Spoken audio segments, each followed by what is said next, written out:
I think I've always had this need to help people because I've always needed help myself.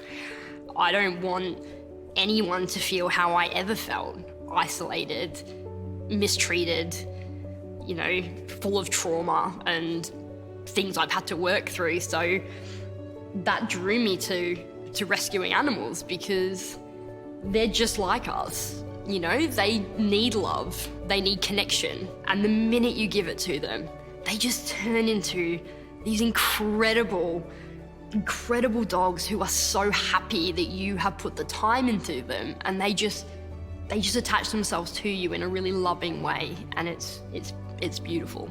I could have adopted any other dog in that shelter, and I would if I could.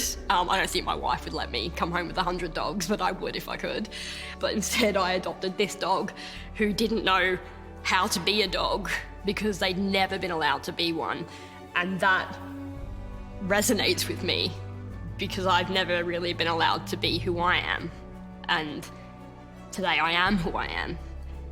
And Delilah is getting there.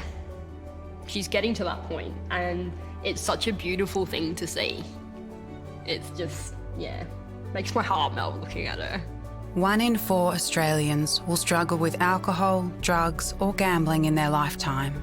Just one part of Jess's story is her lived experience with prescription drug addiction, but it's often the only part that people choose to see.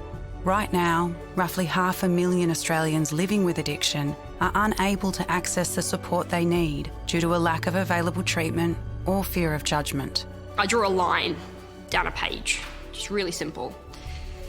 And on the left is the person who I was, the person who took a lot of drugs, who drank, who, wasn't very nice to people, who did things that really, society looks down on. But that person wasn't well. And then on the right-hand side, you have me now. And so the person today rescues dogs and puts back into society, is a positive contributing member of society. The person on the right functions, builds relationships, isn't as scared of being abandoned as she once was. And, now I get to help people in the job that I have. And I help people who stand where I once stood, outside the door of a drugs and alcohol service, ready to take that step through that door and make a change in their life.